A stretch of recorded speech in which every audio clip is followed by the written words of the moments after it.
The other workshop that you're doing is also extremely fascinating. I am still really working with the Obsidian mirror. So tell people about this, the Obsidian mirror practice, behavioral shifts, interchange, and renewal. And this is a 2-day workshop. Yes. Actually, that's my favorite one. Okay, I love dreaming, but the Obsidian mirror for me is fascinating. Obsidian mirror, actually, Obsidian is a volcanic rock. So it's a black mirror that in ancient Mexico, some of them were used like for ornamental, for example, to calm yourself and to see yourself. And they had like a special shape, but there were the others, the ritual ones, that the few ones that survived, that are in many museums, some in Spain, some in the British Museum, everyone says, they were used for magic. They thought that they saw the ancestors and that. But no one says how. It's the only 2 lines of description. And actually, it was a knowledge that is almost lost in Mexico. I found one of they were named in Mayan, Chacmo, the means bowl of rain, in nahuatl, Tezcatlipoca, the ones that knew the mirror and the rain. So I was lucky enough to find one in the Tolték Secret. My book, my second book, is how I found this teacher written. There are actually perceptual skills, techniques of how to move your eyes to make your reflection disappear, to make, for example, to see your face shape-shifting in the mirror to enter like in the world of the ancestors or in the future like an oracle, or how to disappear the image and begin getting the colors.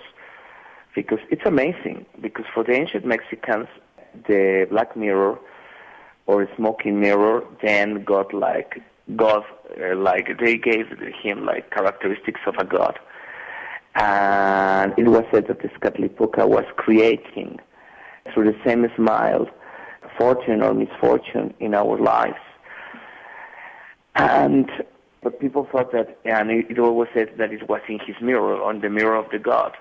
But really the ones that were in the deep knowledge knew that it wasn't a god, that the mirror is the reflection of your inner self. So you are the one that are giving you tragedy or fortune.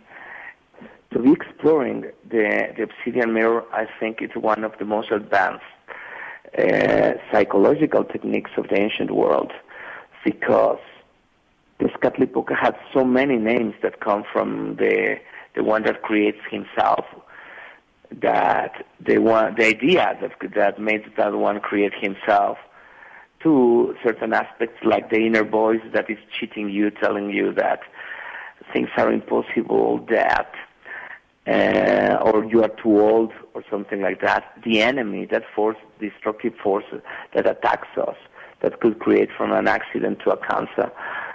The part of us that loves to fight, and many others of different layers of human personality. So through the mirror, you are going through all of them, facing them. That I think the first step to a healing is to accept that all of us have all those forces inside, and to making these techniques that when you move your eyes and disappear your image.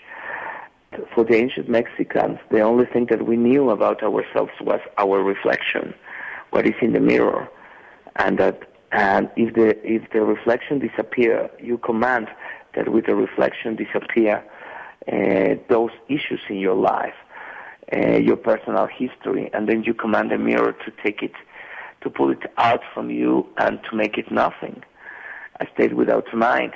So it's an amazing healing that happens, that you could do many times in your life, but that happens in 36 days. And actually, I have been teaching this in many parts of the world, and I have heard easily like 1,000 times, 36 days in the mirror from the people. It's not my quote. Did for me more than all the work that I had done before. And it's amazing.